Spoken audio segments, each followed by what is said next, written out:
do a serious one. Yeah. So joining you live from the World Championship 2023 in Barcelona, the Living Legend podcast.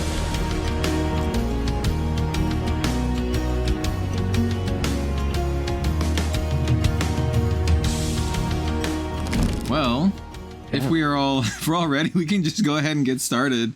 How's it going, everyone? And welcome back to the Living Legends podcast, your weekly Flesh and Blood podcast, where we talk about all aspects of the Flesh and Blood trading card game. My name is Kel, also known as Red Zone Rogue, and I am joined, as always, by my two best friends in this game, Bill and Az. Bill, how are you doing today? I am doing well. I am tired. Yeah, I imagine. Just got back in. Yeah, the main thing is there's going to be some reference to travel. I just got back and Az just left very recently to different places and for different things, unfortunately. This past weekend was MagicCon Las Vegas, and I got in just about 14 hours ago. And I'm a little bit tired, but it was a fantastic weekend, all things considered. Got to see a ton of cool people. Got to meet some of the most wild people ever. Like, every time I go to these and I hear that somebody's going to be there, it's like the very first one was for people in the Magic the Gathering space. It's like, oh, like Brian Kibler's going to be at this event. It's like, I've been a fan of Brian Kibler since 2011. Like, that would be so cool if I got to meet him the first day of MagicCon 2019 or whatever. This time around, there was going to be a filming of Actually, like the Dropout series, but Magic related. So the current host and fact checker, Ife Nwadiwe and Brian David Gilbert, were going to be here. And I was like, oh, that would be insane if I got to meet them. Got to meet them, got pictures with them. Nice. That's my big brag for the weekend, is that I got to meet some really cool people. But yeah, now I am exhausted.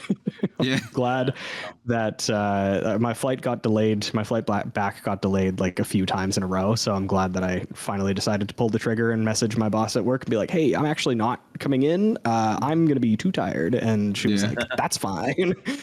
That's cool. Yeah, I've been kind of like watching the people post about it on social media and on the sidelines, because I have a lot of friends who ended up going to this event, and I don't know, it seemed kind of cool. I did watch some of the like the videos that came out, like the panels. I watched Mark Rosewater's top bottom 20 worst mechanics for Magic the Gathering. I always like listening to Mark Rosewater talk. I think he's a fantastic game designer, and I think even if you're not into Magic, he has a lot of insight into game design in general. I think I've been kind of thinking about this a little bit more often as time goes on, but I think Magic's biggest strength at this point is their community. I think Magic just has a really, really passionate and tight-knit community, and they really make the game what it is. So that's cool. I'm glad you had a good time. It looked like a lot of fun. Yeah, it was a lot of fun. But as I was mentioning, my travel has just ended, but Az's has just begun. From Go Again Gaming, what are you up to? So I've just landed in Japan, so Osaka, for Flesh and Blood Worlds 2024. And I've only been here one night. It's been pretty chaotic so far. So last night I was on the Strong Zeros. That's insane. So it just spiraled out of control, to be honest. It's all on the vlog as well, which is going to be posted after this. Nice. I was just collecting all the videos, and then I'm going to put it into one for today. When you're listening or watching this, the vlog should already be up on Go Again Gaming for the first night. It's been absolute chaos. It's so vibrant and like full of life here as well. Everyone's just having a great time, and you do feel a little bit sort of like subject, like separate to everything else that's going on. But I like that. It's like you're quite lost and fish out of water sort of thing. So I was just what's the best way to get over that? Probably just to get drunk. That's probably the best thing to do. That's exactly what I did. It was only I'm not sure, where everybody else is right now. It's still quite early. I think a lot of people, are doing not only Osaka, but are coming to Japan, then doing Tokyo and other places as well. So I met the Irish, a couple of the Irish lot, so Ian and Connor. There's a lot of Connors in the Irish community. Yeah, so we had a few drinks with them. They'll be on the vlog, and then I think we're going out to a Wagyu place later tonight with a few other international people as well. So that'll be all captured. But yeah, here for Flesh and Blood Worlds. It's good fun so far, and I surprised myself with the fact that I got very, very drunk last night and still got up to record this, which is all good. So yeah, I mean, pushing a hard bargain. Immediately flying in. How long was your flight? I'm gonna guess like 14 hours or something like that. 14, 15. Yeah, is my guess from UK. Yeah, it's pretty bang on. Give or take the wait times and everything in between. Yeah, the first flight was 11 hours from London to Shanghai, and then from Shanghai to Osaka was 2.5 hours. And for anybody who's listening to this who loves traveling, loves flying and stuff, the one piece of advice I would give is to just raw dog it for the whole long flight. Literally stay up, watch the interactive map, and just watch the plane go across the world. Oh god, I would die. Reach your destination, and then yeah, that's it. I couldn't do that. My tip is find some good mobile games that don't require internet, and then download those so you have something to do. Yeah. Balatro, Slay the Spire, those are pretty good ones for you card players out there. But there's some other good ones too. There's some good dice games, and yeah. So what time did you? I'm gonna ask Az a bunch of questions about his trip before we actually get into the topic today, because we don't have too much to talk about. You probably already seen the title and the thumbnail, so you kind of know what the topic is going into this. But this is Az's first trip to Japan, so I'm curious. What time did you arrive? Like what time locally did you arrive? So it actually worked out pretty well. So I did an overnight flight, which basically means that by the time you get there, I got into Japan at midday. Basically, all you have to do then to survive is just stay up until it's actual nighttime, or where you would actually go to sleep. Yeah. At the time. Yeah. Drinking also helps, because it just gives you and being in the new. Maybe it's going to catch up with me over the week, but it's the adrenaline, it's the new experience, it's the alcohol and stuff. So maybe it'll catch up with me. But I found that it hasn't really affected me this time, because I've just stayed up and then forced myself to get up as like I normally would. But yeah, I got in at about 12ish. Okay. Luckily the Airbnb person was like, I was like, can I check in early? I've just arrived into KIX, which is the Osaka airport. And they was just like, yeah, that's fine. Normally we can't allow it, or we charge, but we're just going to let you do it this time. That's nice. So yeah, so that was good. I was allowed to check in early because I didn't bring too much stuff. I just had like a backpack and then like a little carry-on luggage thing. So I didn't bring too much. I wanted to drop that off. I'm not going to lug round Osaka with that. There's a couple of TV issues with getting places and understanding how to get there, but Google Maps is always a good tool to use. You can kind of figure it out that way. Yep. With like train lines and stuff. So I got a train to a station called Tennoji, and then from Tennoji I got off and walked the rest of the way. I could have got another train, but I was just like, sod it, we'll just walk. So I did walk through Osaka with my bags for about 40 minutes. But yeah, it was cool. And also on the vlog, it was pissing down last night. It was raining. I was the only one pretty much walking around without an umbrella. I mean, yes, everyone has an umbrella in Japan. This is a fact. Yeah. But it was great because it's really, really nice, vibes. Like that I've always wanted to experience that whole neon light Japan while pissing down sort of vibe. Yeah. So it was nice to just walk around in the rain last night. So yeah, but yeah, good. It's been great so far. Yeah, that sounds like super atmospheric. That sounds awesome. Oh yeah, yeah. You'll see some of the shots that I got on the vlog video that I'm going to post. Well, I would have posted already, but yeah, I got some really cool shots and stuff on there. All the water and droplets and stuff. Yeah. Oh yeah, nice. That's awesome. It's gonna motivate me to finally edit my like how long was it? Like 2 weeks. My 2-week trip to Japan for the last time. So yeah, maybe I'll finally get around to doing that. Yeah.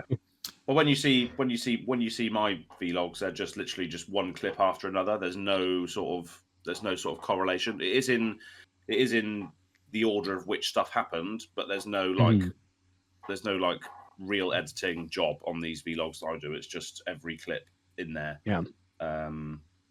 You know, unfiltered, uncensored, go again gaming style. The film nerds would call that cinema verite style. So you got your cinema verite style. It's real life, real gritty. Yeah, man. Like Osaka is grit. Osaka is grit, though. Literally, you can.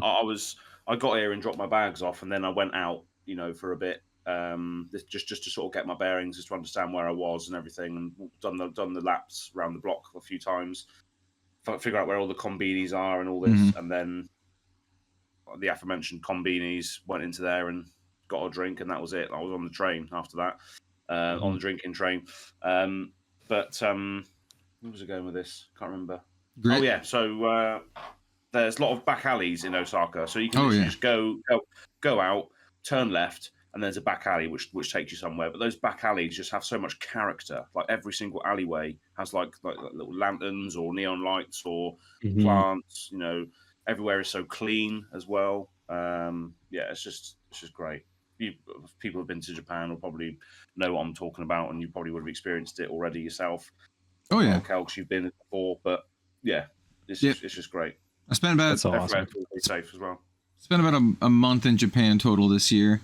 Yeah, the back alleys, they're different than like the US. I can't speak for the UK. I've never been to the UK, but they're not the same. I don't even know if I'd call them alleys, because they're like, there's businesses down there, right? It's not like just the back end of another business or like where all the garbage cans are. Like there's the actual front of businesses are down a lot of those. And at least in Tokyo, a lot of businesses are just stacked up. So you'll find an entryway, and then it'll have like a little sign with like 8 different businesses. And so you're like, oh, the one that I want to go to is like on the 7th floor. So you have to go up all the tiny little flight of stairs up. Yeah, it's really awesome to explore like Japan, and I'm sure you're going to be doing it a lot. Yeah, so my plan today is so this is the Wednesday. No, I don't know what day it is anymore. What day is it? Well, I think you said it is Wednesday. So for us, it's Tuesday. It's got to be Wednesday for you. Yeah. Oh, the podcast must be out right now. Then I've got to go and listen to it. Yeah. But yeah, so yeah, today I'm just going to be doing some more general exploring. But there's like a vantage point, like a tower you can go up, and so I'm going to do that. I can't remember what it's called, but I saw it when I was walking through on my way here yesterday. So I can't remember what it's called. I took a picture of it. I'm trying to find it right now. I took a screenshot of it. Where is it? Yeah, I don't personally know a ton about Osaka, since I spent literally all my time in Tokyo and like 4 or 5 different districts of Tokyo. But Suten Kaku. Okay. Called it's near something called the Shinsekai New World and the Shinsekai Market. Okay. Next to Tennoji Zoo. So Tennoji was the station that I got off, and then walked the rest of the way basically, and I saw it when I was going through there. So that's what I'm going to be doing today, and go to where that was and have a look around there. So that looked quite nice. Oh man, there's that one part of Osaka. I don't know what it's called, but there's that one part that has, it's like there's the river that segments the 2 sides that just has all of the awesome stuff. It's a very iconic part of Osaka. I don't remember exactly what it's called, but that's like, you got to do that, man. That's like the Blade Runner looking kind of experience, right? I think that's where I was yesterday. Like okay. Mori was where I was yesterday. Yes, that sounds familiar. Yeah. Yeah, awesome. So that's like, so that is the river, that goes through, but on each side, on one side you've got the Glyco Man neon light, which everyone was basically going there and doing the poses and stuff for the, that's where one of the main tourist spots. Mm-hmm. Maybe that's what you're referring to. But yeah, I spent a lot of time in Dotonbori last night. Dotonbori, yes, that's what it's called. Yeah. Yeah. Excellent. What other? I had a couple other questions. I don't remember what they were. Did you? A couple other just little quick little things. So you mentioned Google Maps. Google Maps is like super important for me, at least. Otherwise, I'd be completely lost. And then for my next trip to Japan next year, I also have. I'm going to try to learn a lot more of the language, but I've come around to using Google Translate quite a bit because it's super helpful, especially like the photo mode. Because last time I was in Japan, I was in a business hotel. I stayed at 2 different hotels last time, and the second hotel, it was pretty nice, but everything, for the most part, was in Japanese. There was a couple English things here, but the big thing was the air conditioner was all in Japanese, and it was like a fancy ass air conditioner with a whole bunch of stuff. And I was like pushing the buttons that I thought would turn it on, and it would not turn it on. And I'm like, oh my God, I have no idea what to do for this stupid air conditioner. I figured it out, and I like took pictures of like the settings and this whatever to turn it on. But I should have just, if I had been thinking at the time, I should have just used Google Translate to, hold it up and have it translated all into English. It's like this, that you can see it. But, yeah, exactly. Oh yeah. Yeah. So for the audio listeners, I'm holding up a air conditioner remote, which is what Kel's referring to, but it is all in Japanese. I don't know how I managed to figure it out because when I got in here yesterday, it was really hot. I don't think it was turned on, but I managed to turn it on because I've got. Ooh. As is frozen just for a moment. We'll get back to. Oh. There we go. Okay. Yeah, I expect that's going to happen maybe a couple times with Airbnb Wi-Fi, but no worries. Yeah. And my other question is, did you get what did you end up going with for like an IC card? Did you get an IC card ahead of time? And we talked about this like a couple weeks back. I recommended folks who went to Japan that you can just buy one on eBay, but you can also pick them up in Japan as well. Did you end up getting any of that kind of stuff, or are you just going like straight cash? So yeah, I've just got straight cash yen for this, just because I think it's still the preferred way to pay in most places. So yeah, I just converted all load of money and have done for the last couple of months for it. So I didn't get a SIM card though. I did get a SIM card, but I haven't used it. So when I've got a spare SIM card in I think it's mobile. I think it's called. I've got 50 gig SIM card on there, but I haven't used it because when I looked at my phone, just turned it on for the crack, and then it's connected to a Japanese carrier, and my phone will allow me to use it with a charge, so I just use my own phone rather than swapping the SIM cards out. Nice. That was handy. Yeah, I was fortunate in that I have AT&T, and there is like an international mode for this. So in Japan, I just turn on the international mode, and it doesn't charge me a ton. There's like a flat rate for it, so it's like pretty cheap. So I don't have to do anything. I just have my regular phone. I will say though, as if you have trouble getting tickets for trains and such, I definitely recommend trying to get an IC card, because you literally just go boop and then you just walk through the gate. Instead, otherwise you'll have to go to a kiosk, and then you'll have to find the station you're at and the station you want to go to, and then the times, and then you'll have to figure that out and then pay. So yeah.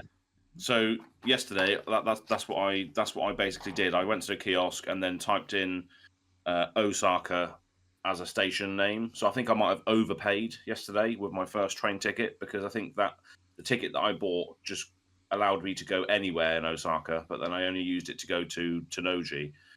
So yeah, I think those cards will definitely be more of a sensible way to do it, because you're paying for your journey that you make rather than just a generic one. Because I just paid for an Osaka ticket, which got me to anywhere, but I paid more than what I thought. So maybe that is a good idea to start doing that. Yeah, you might be able to pick. Maybe I'll pick them up at like a Konbini or something. I think the Osaka one is called Icoca card. ICOCA. It's got a little penguin on it. It's the one that I have, but you can use it anywhere in Japan. They're super useful. And the Icoca are like they're basically the same as the Suica card. The money doesn't. It's like permanent. So if you ever come back to Japan, you can still use your card and you don't have to worry about it. Yeah. Anyway, if there's anything else you want to say, we can start talking about the topic today, which is going to be pretty loose, in fact. I think in general this is useful information for people that are maybe already in Japan for the calling. That because I assume there's a lot of people there that like yourself have maybe never been. I know we've talked about it in previous podcasts as well, but now it's like especially timely. Yeah. Oh yeah. Yeah, the Icoca card and the Suica card, they're really, really useful, and you can use them at almost every place in Japan accepts them. There might be some like really tiny mom and pop places that only do cash, but specifically the Icoca and the Suica are like Japan is just set up for that. Some places you can use your actual credit card, but that's a little bit more rare from what I've heard. Whereas like the Icoca and the Suica, they're basically like prepaid cards. You pay like a little bit to get one. I think it's not very much at all, and then they preload it with whatever you paid. So you essentially don't cost that much to buy. So if you put like, I think they cost like maybe 1,000 yen, and they come with like 500 preloaded or something like that, which is like $9, and then it's not much at all. So anyway, yes, very, very useful. That Google Maps will get. Like getting a IC card, and then Google Maps will take you like almost anywhere you want to go. And then of course just being polite and knowing like certain things not to do, and Yeah. You can get away with ignorance for a lot of things, but being polite helps a lot. Yeah, well, you're a foreigner, aren't you? So I guess you can kind of get away with it for one time. Oh, sorry, gaijin desu. Yeah. Get away with it. Sumimasen, gaijin. Yeah. You are gaijin desu. Yeah. I'm a foreigner. Forgive me, sumimasen. Sorry. Go on aside. Yeah. It's funny though, because like, do you know much right now? I did a bit of studying like 2 years ago. I did, before I got into, no, it's longer than that now. Even it's before I started my first YouTube channel, my Magic the Gathering YouTube channel. So that was back in 2019 actually. So yeah, I started doing it then. But then I started doing YouTube stuff and playing games with my mates more often. So that just sort of superseded language learning. So yeah, a bit of a shame that I put it down because I was doing really well with it. But I know a few things. I know a few things to say, like hello, goodbye, cheers, sorry, all that sort of thing. I can order myself maybe a drink very, very haphazardly. Yeah. I mean, I was at Izakaya and I was able to order a drink, but it was very rudimentary, and it worked though. I was just like, if you don't know what Izakaya is, it's kind of like a bar sort of. And we were at a very traditional one, so we were like sitting down. It's like you sit kind of like down into this floor. I don't know. It's difficult to explain, but and this was for the after party for Bushiroad Championship Series this year. So it was with me and like a bunch of other like Vanguard casters, Vice Shorts casters, and then like the CEO of Bushiroad International was there, and it was like a very businessy thing, but it's also like everyone was just drinking and getting drunk and whatever, and. I was like, for the most part, Chris is a YouTuber named Different Fight who lives in Tokyo. He's very big into Vanguard. He was doing a lot of the ordering for us because he speaks Japanese.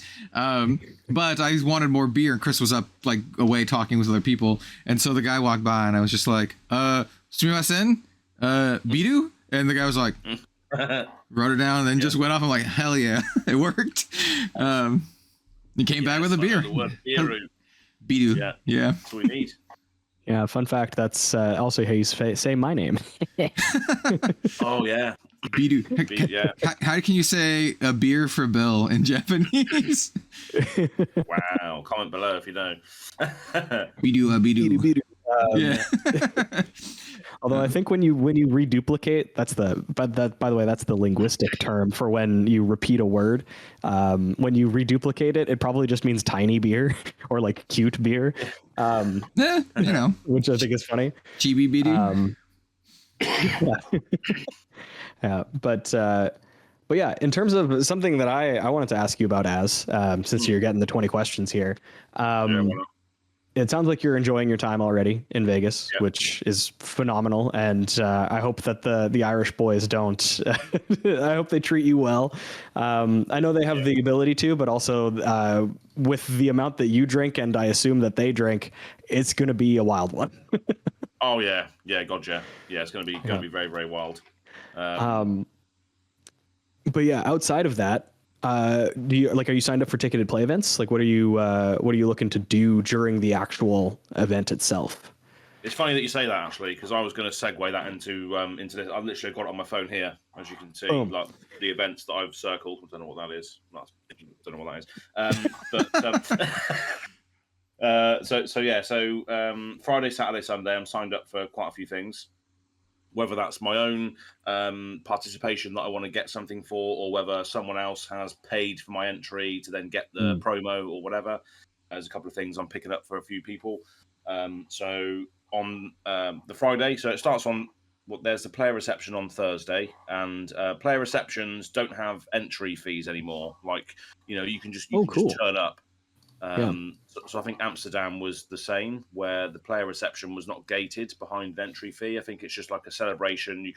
Everyone can go there, no matter whether you're a player in the Pro Tour or Worlds, etc., just to find out and see the announcements from LSS. Because I remember, like in San Jose and Barcelona, the other two Worlds things, you had to pay to get into the player reception. Yep. You have to physically have a ticket, whereas you don't have to have that anymore, which is nice. So that will probably drive the attendance up. The hype will probably go up a little bit because loads of people can go. And it's a chance where you can, on the Thursday, it's a chance where you can go and get your souvenir packages. You can go and get your the prepaid other packages that you can get. The artists will be there, so you can track them down and get stuff signed, perhaps, or whatever. Buy some stuff from them. I imagine the merch booth will also be there on the Thursday. So it's more of like a celebration type event rather than actual events going on, which I think is a cool thing. Yeah, that's sick. It's a really nice change that just anybody can come to the player reception. That's just it's nice, because then if there are people that are there like in the area but they're on the fence about whether or not they want to continue going for the remainder, or if they just wanted to, like you said, the artists are going to be there, it's like, I just want to go see this artist, maybe they'll be available on this day. Then that's kind of a nice bonus. And then sometimes, if somebody hadn't bought a ticket and it's like, this is a lot of fun, like I want to continue checking it, or there's an event that I didn't know that was happening like later on the weekend, then that's cool. It's it's a little bit like the first one's free sort of deal, but I do like that. It's definitely a good change, because as you say, if someone, especially in a country like this as well, where people might just come along because they're like, what's going on here? It's like a new card game or whatever. You don't have to pay. You don't have to pay to get in. And then what that will do is it's free marketing basically, and that you might hook more people in if they can just turn up to your show and you're doing a keynote and explaining all these exciting stuff down the line for the TCG. It could get more people in the door that might then just turn up to your event casually over the weekend. So I think player reception being free is more of a showcase. Anybody can turn up. It's definitely a good move for them, for sure. Yeah. I like that a lot. I do have one I guess like a request, not really a suggestion. I mean, it is a suggestion because you don't have to do this, but if he's there, I haven't looked at the list of artists that are going to be there, but if my boy Othon Nicolaitis is going to be there, you should definitely say hi, give him a handshake, and potentially, I don't remember what his coffee order is, but I remember that was like the one thing that saved him in Barcelona. If you're getting a coffee, you should get a second one for him, and I'll e-transfer you even as a gift from me. So Nice.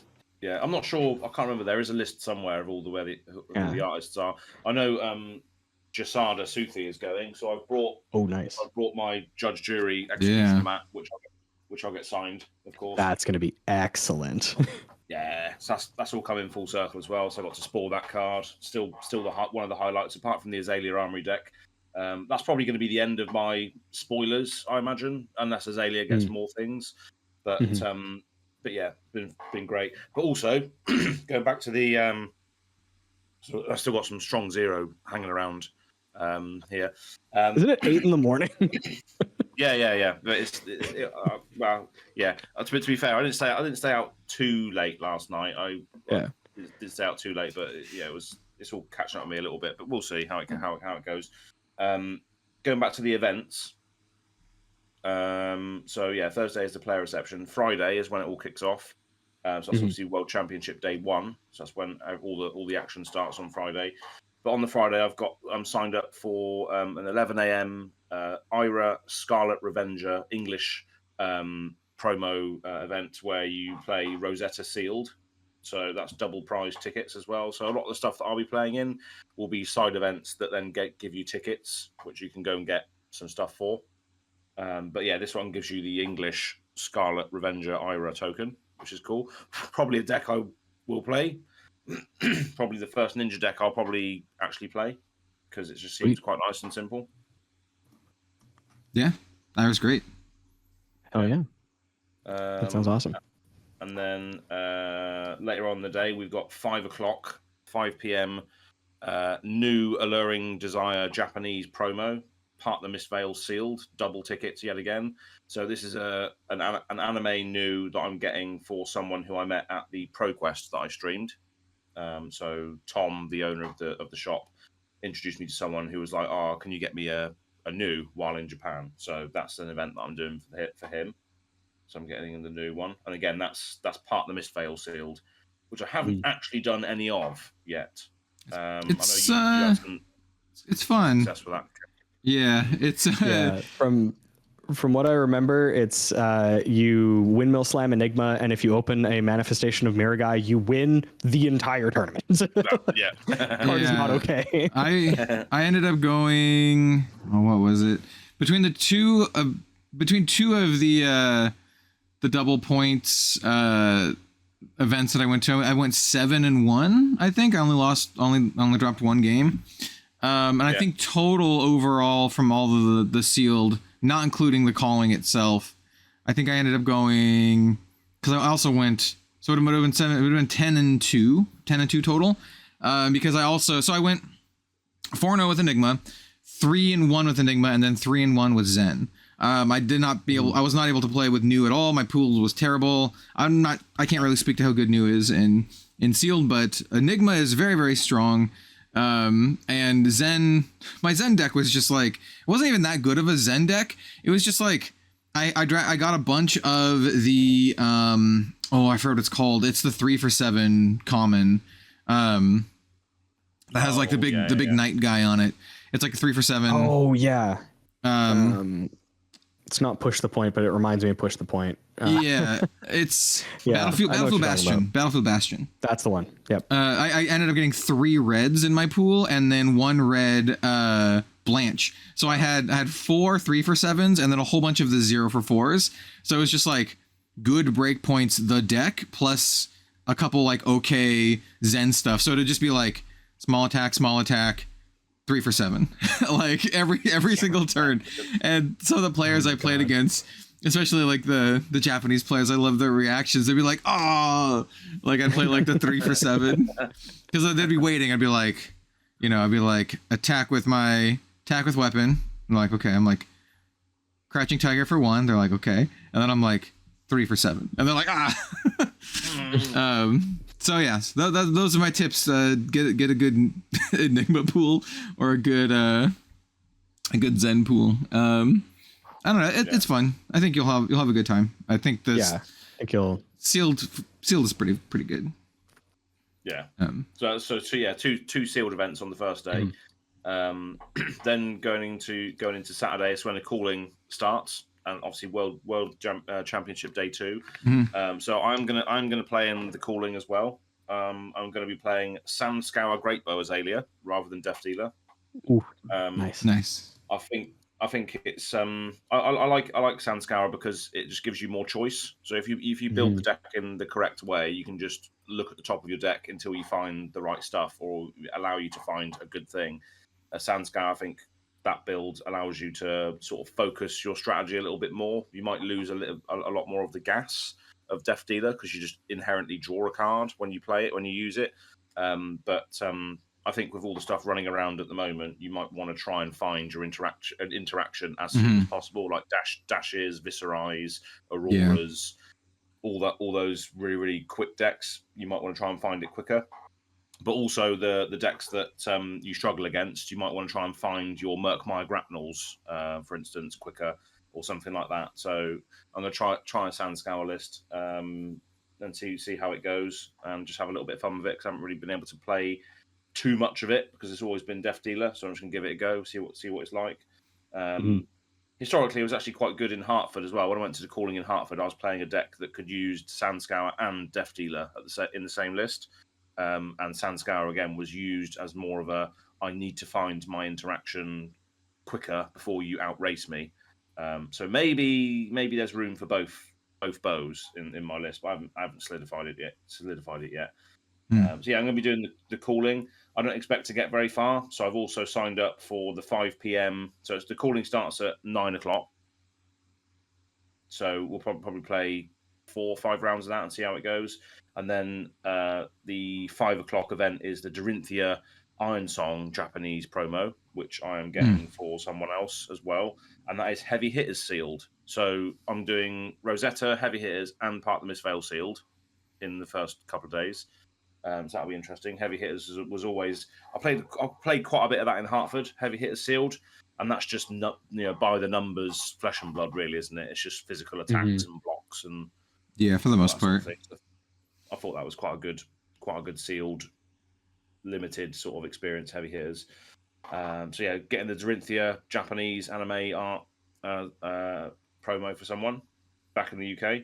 Yeah, you're really hooking those people up. Those are pre-selling for like a lot of money. Like those are hundreds of dollars. So yeah. So yeah, nice. I'm just giving back. A lot of these people that I'm getting these things for have followed my stuff for a while, or maybe even Patreon members. Some of them. So I need to pay them back in some sort of way. And this is my sort of way of doing that. So yeah. So thanks to everybody who's followed me or liked the stuff for the longest time, and it's nice to be able to do this sort of payback in a certain way. So yeah, that's that. And then on the Sunday, again, more things here. This is a spicy one though. So we got 10 a.m. Viscerai Runeblood Japanese promo event. So this is my mate. This is my mate Ian. So Ian, I did the casting and coverage with at the ProQuest Void Games event.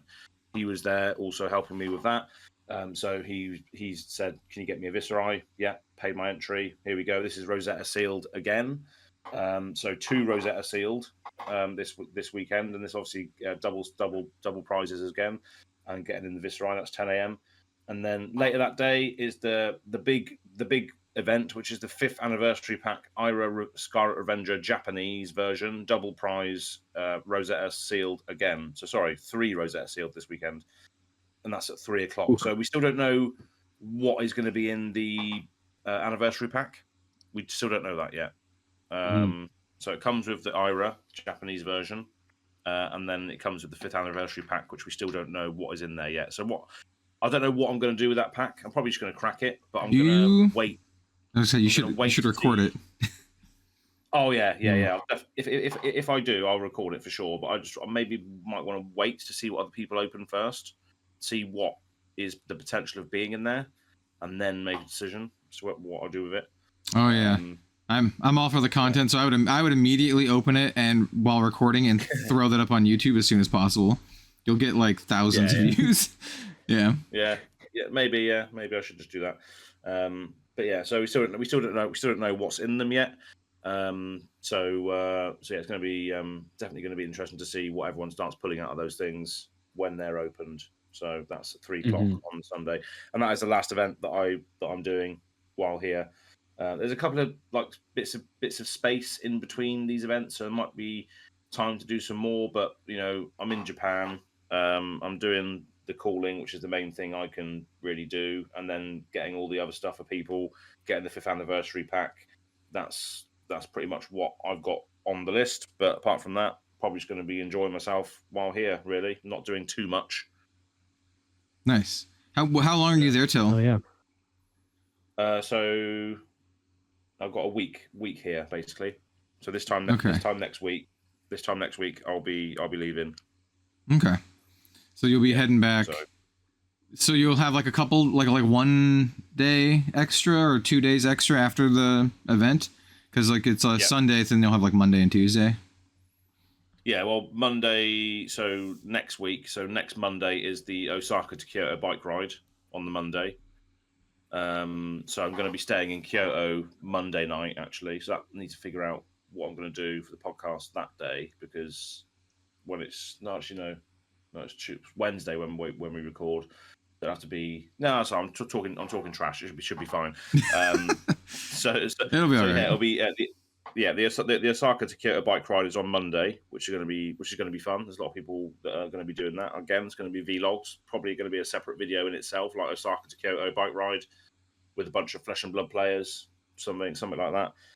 But yeah, all of us that are doing the bike ride, well, not all of us, but most of us are going to be staying in the Kyoto Japanese townhouse, which again is going to be a live stream that night as well. So we're all just going to be chilling out, having drinks, live stream, playing Flesh and Blood, probably with Japanese cards, just for the crack, see if we can remember what they all do. Yeah, man, it's hard mode. Yeah, exactly. But we've got someone who speaks the language there with us, who's resident to Osaka, so any translation, they'll be able to do it. So yeah, got quite a few bits planned. But yeah, that's the next week as well for that. And again, it's all going to be content which I'm going to put up. So yeah, two of the events that I did really well at while I was in Tokyo last was they were with Japanese cards, Japanese part the Mistveil. One of my 4-0 Enigmas and my 3-1 Zen were with Japanese cards. Because I wanted to open up a Japanese Marvel new. Like everyone around me was opening like sweet stuff, and I was like, I want to open up sweet stuff. I didn't open up anything great, but it was still fun. No, but your pool was good. That's the difference. If you open up a really sweet card like a Marvel version, yeah, but your sealed pool is probably not going to be great. We'll see. The prizing for winning was just more cards, and I also didn't pull anything great in those cards. So at the end of the day, I would have rather just had the crappy pool, but also the Marvel Japanese new. But alas, such is the gambler's life with card games. Also, like whenever I take a sip of this drink, I get a whiff of what was in it before, right? So I used this vending machine for the first time yesterday. This drink was not nice at all. If you can see for the audio listeners, I'm holding up a bottle which is from the brand Kirin, which is a alcoholic drink. Kirin Ichiban is like a bottled beer. So I was like, oh yeah, Kirin's they're a trusted brand, etc. So I'll get this. I should have probably Google translated or Google lensed it, because this is a wheat flavored drink, and it's a cold wheat flavored drink, and it just wasn't nice. I got something like that off of Tap. What you were expecting? When I was at a restaurant called Shogun Burger. By the way, very good. If you can find a Shogun Burger, they're pretty good. But on Tap, like they have what do you call it? Just it has like Coca-Cola or whatever. And I usually get tea, and I like to make my own Arnold Palmers, which are tea and lemonade mixed. And so I just got tea. It was just tea, and I thought it was tea, and I don't know what it actually was. But it looked like tea and was cold, but had this real gnarly kind of taste to it that did not remind me of tea, and I have no idea what it actually was. Sounds like this.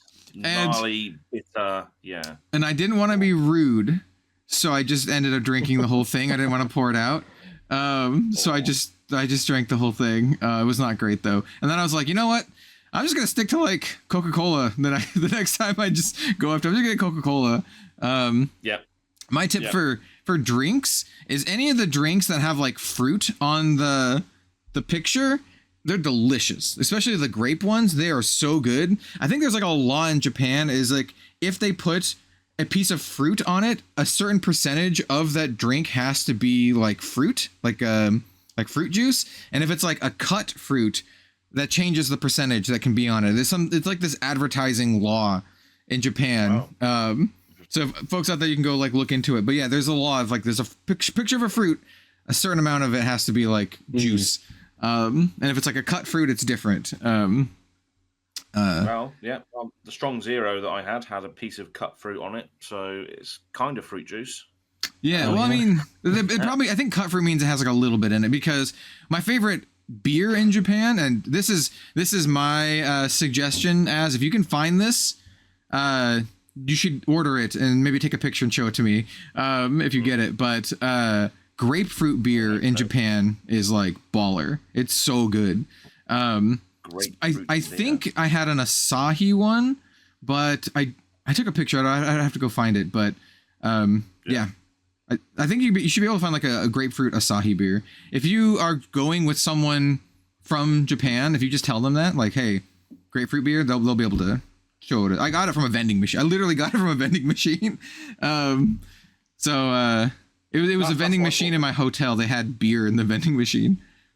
Yeah, so that's literally what I thought this would be. I was like, yeah, I could use like a nice refreshing beer. Now, you know, this is when I got to Osaka train station, like after my flight and all this.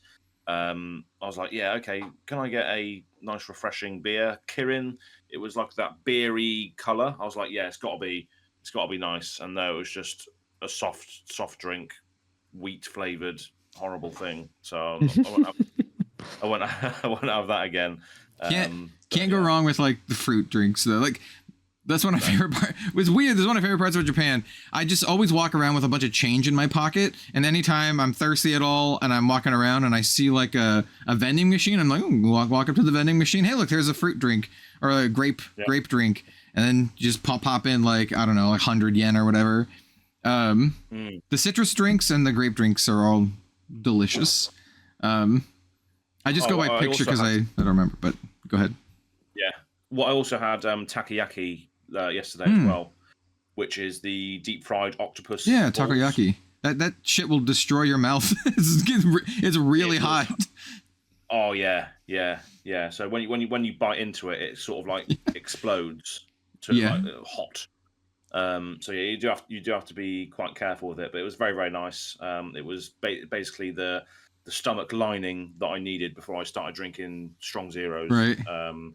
And that's one thing that Japan is really good for, is what I've seen, is that there's street food everywhere, especially in Osaka. So street food everywhere, and it's not too expensive to eat that street food either. So like maybe like $5 to $8 for like a load of takoyaki deep fried balls, which is all I needed that night really before I started drinking. Yeah. So I think like surviving, eating, drinking, konbinis, all that sort of stuff while you're in Japan, I think is fairly low priced and easily survivable if you're on a budget.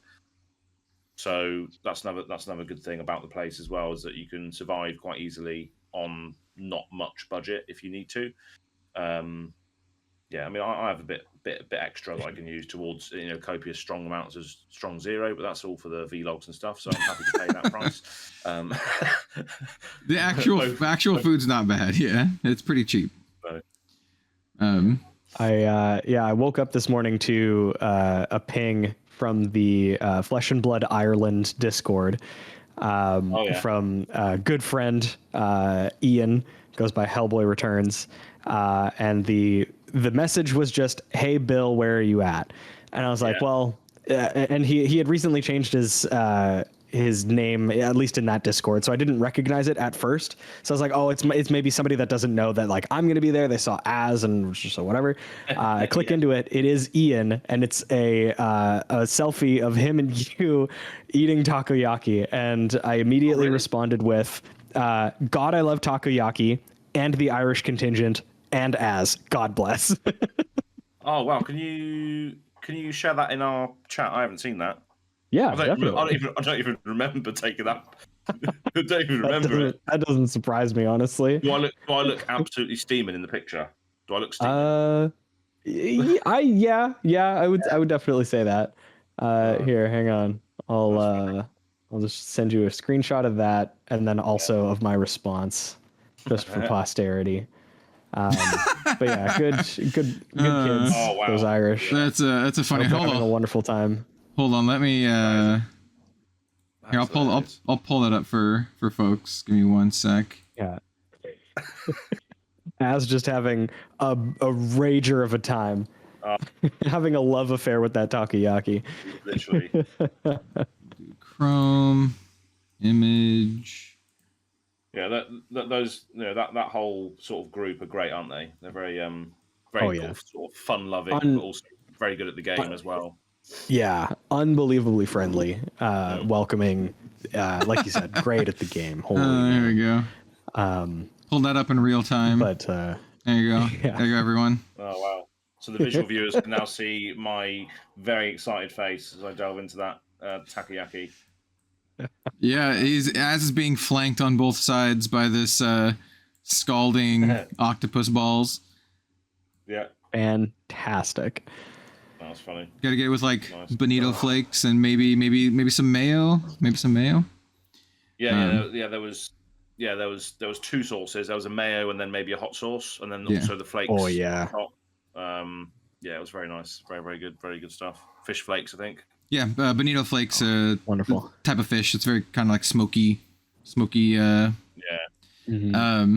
If you can, man, this is just too many suggestions. We're just gonna talk about Japan the whole time. I was like, Osaka also has a very special type of like local okonomiyaki, which is a savory pancake, and they make it different in Osaka compared to like Tokyo. Like one place, I can't remember the difference. One place layers it where you have all the components layered, and the other place kind of like mixes it together to be more of kind of like a pancakey kind of thing.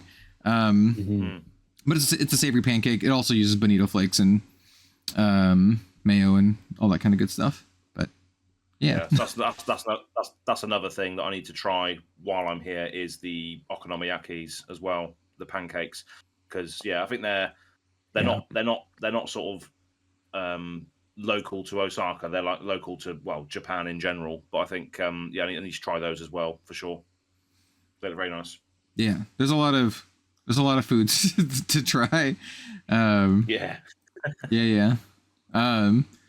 Cool. Well, with that said, we're already like an hour in. I guess we can get to the topic. We'll talk about the topic a little bit here. So the topic today is what do we think, or rather, what do we think that Flesh and Blood is doing right, or what do they think that they're doing good or right, or whatever, however you want to frame this. And I kind of brought this up because there's more than a few comments. Well, actually, it was just a few comments in the last couple of weeks that were like, directed towards me specifically, not Az or Bill. But they're like, everything you have to say is negative, which is not true, by the way. Actually not true. In fact, I thought we can talk about this. I thought the Armory deck playability has always been pretty good. And I thought Part the Misfell was also very good. So anyway, it was my suggestion to bring this up. And I wanted to have the topic be, hey, what do we think is Flesh and Blood is doing right? So that's the topic. It's pretty loose. We didn't plan out exactly what we're going to say. And so I'll be very curious to hear. I have a list in my head of things that I would like to say, but I'd be very curious to hear what Bill and Az have to say. So I guess I'll say my little spiel first, and then I'll toss it over to Bill or Az. My spiel is I don't want to talk too long about it. I'd rather hear what Bill and Az have to say, but I already said it. I think their pre-constructed deck products tend to be very playable. I think playability wise, I think they're generally very good, especially since Brian Gottlieb got onto the design team, and that was around Outsiders. I think was his first real crack at the Blitz decks, and I thought those were fantastic. I thought they played very well together. It's a very good introduction into the game. Not until like the competitive aspect of the game, but just in general. And I think that kind of has translated through all of the other Blitz decks, as well as their other like pre-constructed products, in terms of just kind of like actual playability. And I think the Armory decks follow similar suit. I think they're playability wise, I think they're pretty solid. I think that also leads into something on my list as well. So I'll just sort of interject as well, and splice these two together. Is the Armory decks a very, very good way into Flesh and Blood's main format, which is classic constructed. There wasn't Armory decks until this year. So they started this year, didn't they? The Armory decks. Technically, they were called Hero decks. Welcome to Wraith. Alpha had Hero decks that were CC as well. But I would like to also note that at the time, no other format existed, and that was it. It was just CC and Draft, or like Unlimited. Blitz didn't exist at that time. Yeah, so their focus on Armory decks now being a product is because it brings people into CC, which is their most played format, I would say. Well, not most played, because obviously I know Blitz is huge in certain areas, like Japan being one, but it's probably did I cut out then? I saw a little bit of a stutter. You did cut out a little bit, but you're fine. You're fine. Oh, okay, yeah. So my voice is still there, but yeah, I was saying that so CC is a very, very a good sort of CC Armor decks are good to have, because it introduces people to what is considered to be Flesh and Blood's main drawing point, is the competitive scene and the structure and the organized play. And obviously that is backed up by the fact that so many like ex-pro or maybe current pro Magic players are actually picking up this game now, like Mengucci and Andrew Mengucci. Yeah. And they're continuing to also, I don't know whether I'd like this personally, but they're continuing to sort of try and get all like Magic players over that are from that scene. As such, so they are targeting that a lot at the moment, of trying to bring over old Magic the Gathering players. I'm not sure how much longevity that might have. It's good for the whole competitive side of things. But yeah, we're trying to be positive. That's different. I have thoughts on that, but I will save that for later. And instead, I want to talk about.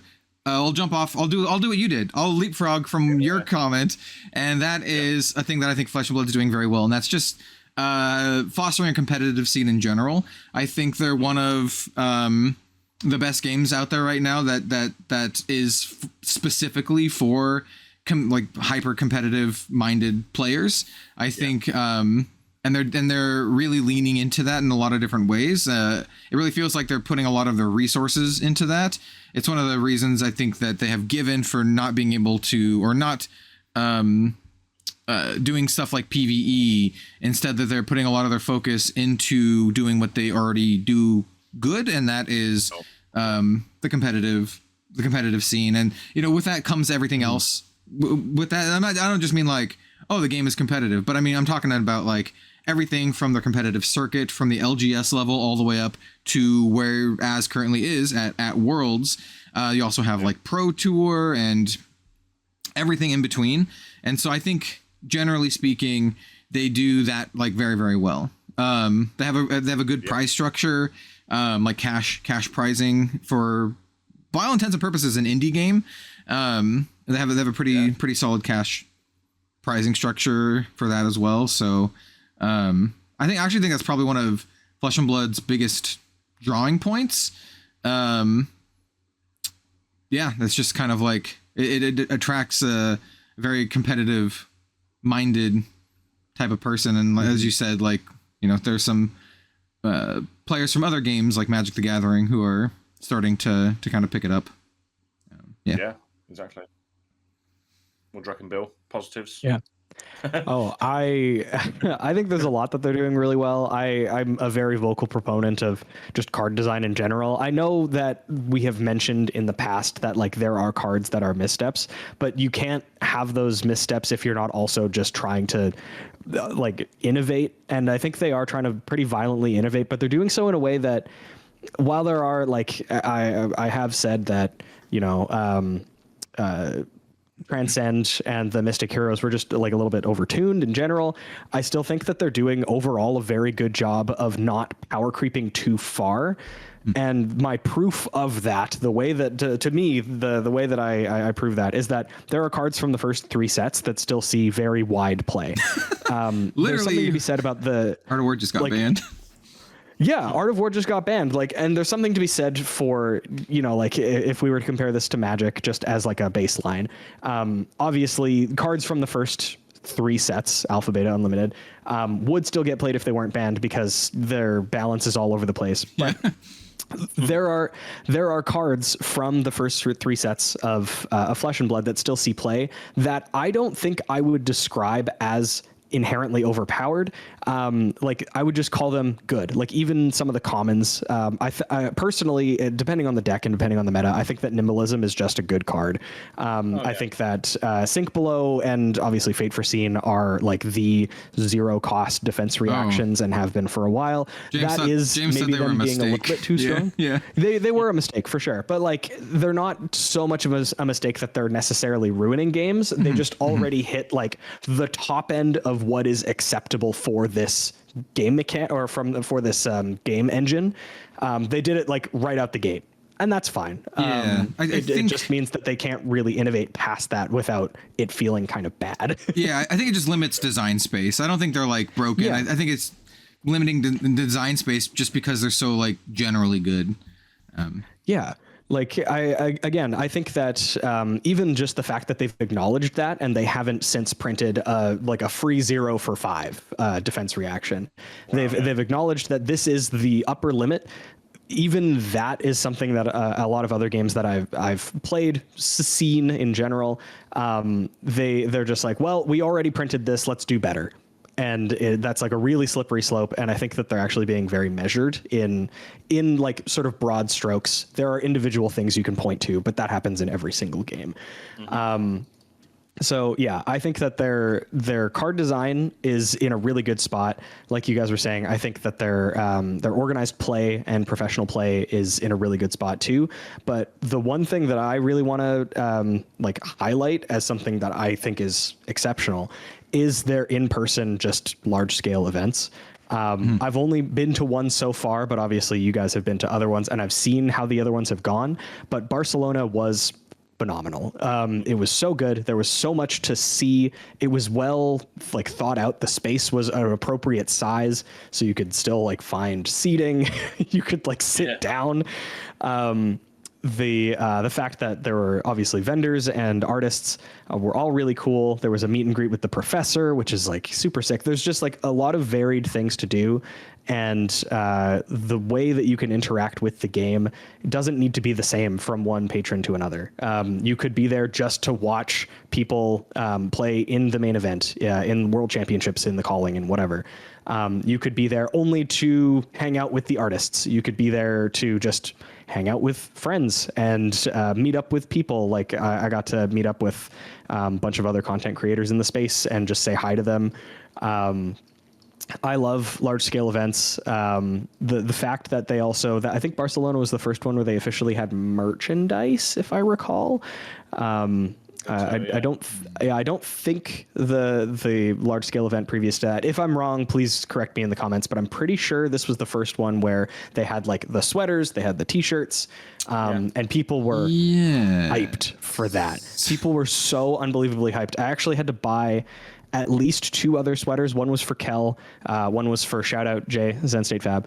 I think I had to buy a t-shirt for another friend. Like everybody was so excited that you could now just like rep your favorite hero, your favorite card game.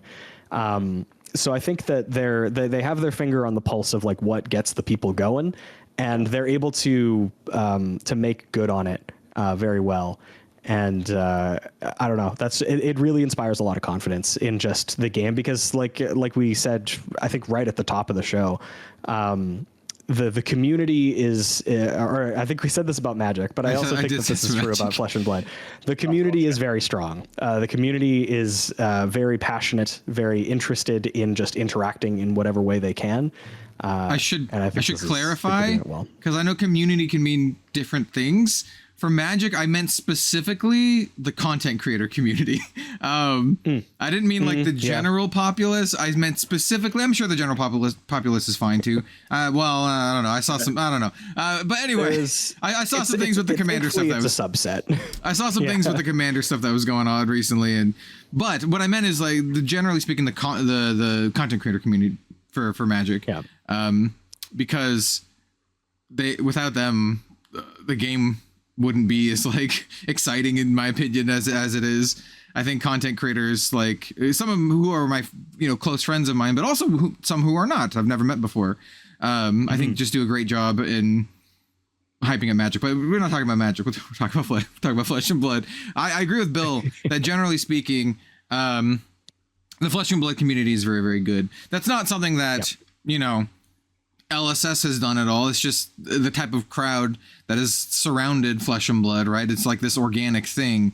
And I generally do think, for the most part, very good. I've run into some bad actors here or there, but when you have like a broad reach, you just tend to, run into that kind of stuff. But generally speaking, it's good. The passion of the Flesh and Blood community as well is also rooted in one of Flesh and Blood's biggest strengths ever, and that's a game that sort of revolves around heroes. Oh yes, I was literally going to say this. Yeah, yep, absolutely. There we go. It's a fantastic segue. We're all on the same page then. But yeah, for me, it's another massive strength, another reason why Flesh and Blood, resonates with individuals, no matter what their background or sort of, whatever their sort of background is, because there we go, exactly. Lexi is on the wall there, as you can see for the visual viewers.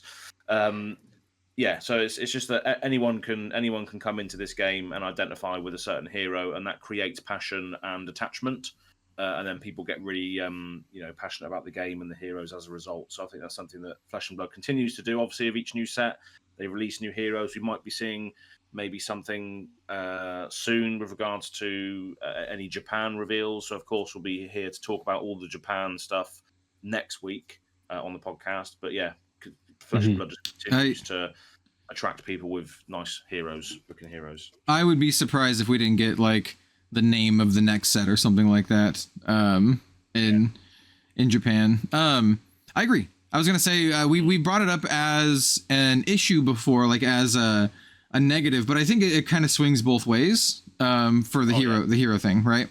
I think it is one of their biggest strengths, and it's also something they really need to work on as well, just for other reasons. But I agree with what that says. People can really find heroes that they can either relate to or they just really like, and I think that's really, really important for these kind of games, because that makes fans who love your game outside of the gameplay. And I think that's really, really important to have for the longevity of something like this. It's something that other games have done before, and you can see why they're successful in that regards. And I think it's really important just in general, because if it's only the game, then if the game is like not in a good spot, then the whole thing is real bad, right? Yeah. But even if they miss, take some missteps for like the competitive meta or whatever, you still have people who are gonna love the characters because they love the characters. Like you have your diehard Prism fans. I've seen a lot of people now that Ice is kind of back on the menu. Everyone's like, give us Iceland, or give us our Ice Queen back.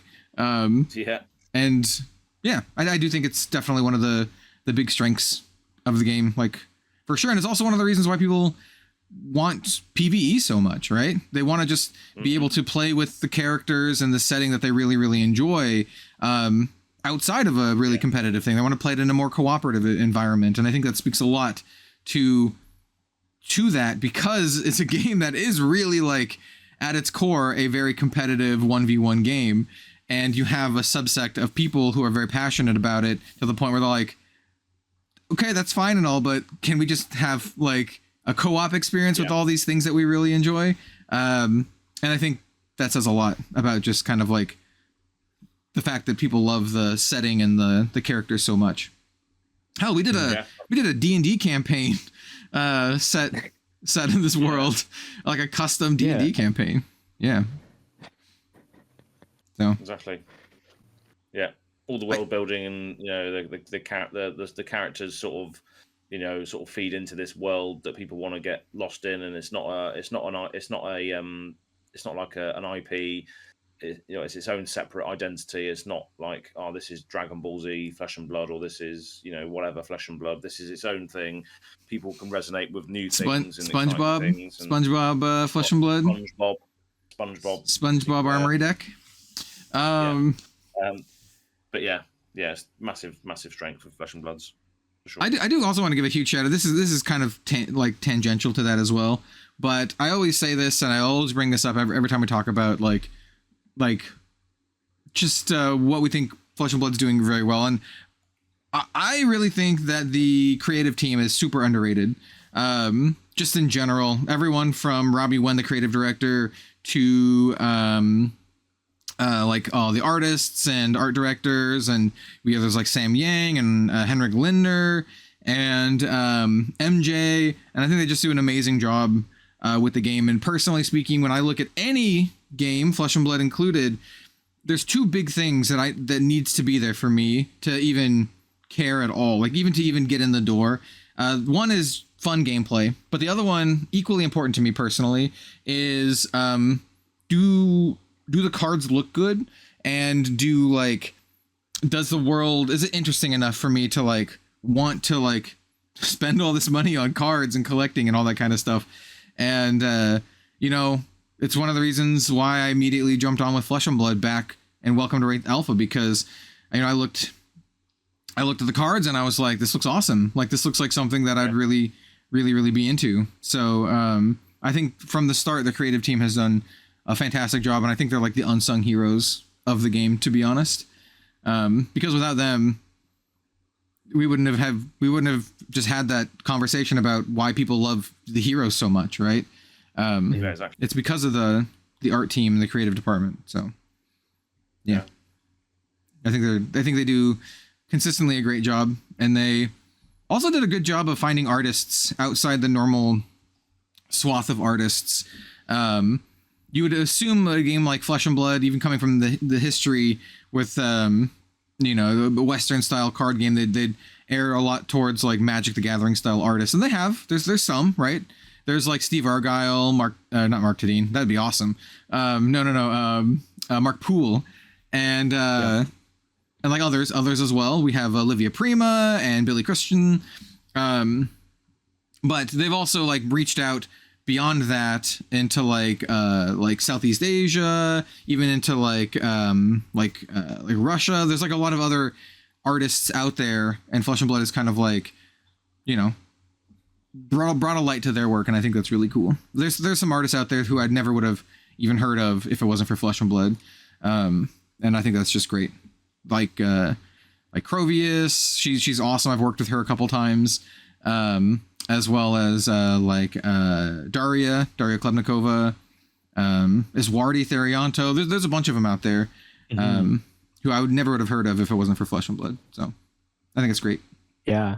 Honestly, yeah, shout out Iswardi Therianto. I was looking at the list of artists that are going to be in Osaka, and unfortunately, it appears that my boy Othon is not going to be there. But Iswardi Therianto is absolutely there. Yeah. You should give him a high five. You would probably do that already. You don't need my blessing for that. High five from me. High five from Bill. High five from Cal. Yeah, I've never met him. I'd like to someday. He's a great time. He's a great time. Yeah, I have one of my favorite things I have is actually a hand. Oh, you can't see it because of my lighting. It's the hand-drawn Uzuri Shikishi by Iswardi. Right there. You can kind of see it next to the two hand-drawn Olivia Prima Shikishis of Dromai and Prism. Next time I see her, she does Shikishis, I want to get her to do Enigma to finish off the illusionist trifecta over there. Yeah. But yeah. Hell yeah. What else? Well, we're gonna have some fresh news next week. So obviously, I'm sure. the player reception is on Thursday. So for me, that is tomorrow. So yeah, I'll be finding out, as will the world. I think they should be streaming the keynote they did before in Amsterdam. I think the production team, I think Man Santa's figured out how to do it now, so that's good. So we should see that very, very soon. That's what we got. Our topic's going to be next week. All the news coming out of Japan. But yeah, I think that's pretty much it, isn't it, today? I guess. Yeah. It's a nice little brisk hour and some change episode. So I think now's probably a good time to wrap it up. As can continue his day or go back to sleep. I don't know what everyone he's feeling right now. And I know probably go back to sleep for a few hours and then get up. Yeah. I don't blame you. I still think it's insane that you immediately like arrived and then just started drinking like strong zero. Cause like both times I arrived, I literally got in and it's a little bit later than when you got in, about like 3 or 4 or whatever. But Tokyo is so big. It took like 2 hours to get from Narita Airport into Tokyo, and by the time I got there, I was like completely exhausted. So I just checked into my hotel, and then just collapsed on the bed. I just didn't get up. That was like my first day in Japan. So like the thought of like going out and then like drinking a bunch of strong zeros after that, I'm just like, that's insane. Yeah. That's insane, man. That is insane. It's just that's just me though, isn't it? I guess that's how I settle in. Is I get drunk and then figure everything out the day after. That's one thing as well that I need to do today before I go back to sleep for a few hours, is get the first vlog out, which is going to be documenting that very experience, is the drinking strong zeros as soon as you get off the plane situation. Yeah. Should be fun. Yeah, well, that's wild. I'll look forward to watching it, and I'm sure the audience here is also looking forward to watching it. I don't think we on Go Again Gaming. Yes, go watch Go Again Gaming. I don't think we have an Arsenal step this week, because like I'm pretty sure we just kind of covered it in the travel bit right at the start. Unless you guys have anything particular other than that you'd like to talk about. Yeah. No, not specifically. I'm looking forward to news about what gets revealed at the Calling Osaka. But other than that, yeah. And for me, outside of Flesh and Blood, I'm just working on a bunch of reviews for my channel for various games, and that'll just all come out somewhat soon-ish. What else? Video games. I've been playing a lot of video games. Robin, this is day number 9 of 5 weeks for my partner Robin being gone on a work trip. So it's just been me and the dog, and so I've just been like playing a lot more video games than usual. I re-downloaded The Quarry, which is a horror game by Supermassive, which they did stuff like Until Dawn, and The Quarry is very, very good. If you're into that kind of stuff, I think it's a lot of fun. So I'm going to replay through the Quarry and try to get through with everyone living this time. Last time, one character ended up dying right at the end, and I was really annoyed by it. But yeah, that's it for me. I've just been playing video games and kind of working on a lot of content and stuff. Maybe when I have some time, like I said, I'll edit that 2-week Japan vlog. It's so much. Like I re-looked at the footage and I took so much footage, man. It's like 70 or something different clips or something, like different separate things, and I'm like, maybe I just dump it all into like a 4-hour video and just upload it or something. I don't know. We'll see. There's it reminds me actually. Oh yeah, go ahead. That reminds me, yeah. So another piece of content that I'm going to be doing tomorrow, actually, this is before the player reception. So I might be a little bit late to that. I just realised because it's at 5 o'clock that I'm doing the content. So I'm going to Table Game Cafe Shuffle to do a shop tour with Japanese local game store. So that's another piece of content that will probably come out not tomorrow, but Friday perhaps. I don't know when the scheduling is going to be. Yeah, I'm just uploading stuff as I do it, basically. But yeah, it's going to be a shop with. I think it's the original Osaka game store, which had FAB first. So yeah, I think that'll be quite a cool little thing to go and shine a light on that store, get a video out there about that. It's not close to anything. It's not close to the venue. It's not close to where I am. So it's going to be a bit of a journey to get there and get to the player reception. So I might even miss part of the player reception. I think it starts at like 7:30, maybe. So it's going to be a bit of a rush to get to there. But it'll all be documented on the GoPro for the vlogs and the corresponding day. So we'll see how it goes. But yeah, that's going to be a separate piece of content on its own. It's like Japanese local game store that launched FAB or something like that. We'll see. But yeah, that's another thing I'm going to be doing. So not much Arsenal steps for me, just focusing on what I'm doing here and the content that's coming out of it, basically. Hell yeah, man. Yeah. Oh yeah. All right. Well, if that's it, we can wrap it up here. Thank you all so much for watching and listening. Hey, let us know down below what you think of anything in this episode. Let us know what you think Flesh and Blood is doing right now, and how many strong zeros would you drink after a 14-hour flight from the UK to Japan? And that's gonna wrap it up. I've been Kel, also known as Red Zone Rogue. I'm gonna go toss it off to Az this time. Go reverse order. Az, where can everyone find you? That's what I did last time. I was like, oh yeah, I'm going to pass it over to Bill. How you doing, Bill? Right at the very end. Yeah. That's what I did last time. Brilliant. So yeah, I'm Go Again Gaming or Go Again Gaming AZ on the little handle down there. You can find me on the socials there. And Go Again Gaming is the YouTube channel where you can find all the stuff that I've mentioned about vlogs and game store videos and bike rides and stuff. All that's going to be coming out on my channel. Hoping to edit and release things as and when I can do it. So yeah, it's good. Going to be good times on there very, very soon. Excellent. And then, of course, Bill, where can everyone find you? Hello, I'm Bill from the Spike Feeders and from the Living Legends podcast. You can find me on Twitter as long as it's still around at BillTSF. You can also find me on Blue Sky. I believe I'm just bill.spikefeeders.com. And you can find us on YouTube at the Spike Feeders Fab. We currently still in a drought. I don't know when we're getting out of it, but stick around. I'll provide updates as soon as I have them. But we do have a backlog of really cool Blitz games. And yeah, we have a couple of CC gauntlets that were a fun time.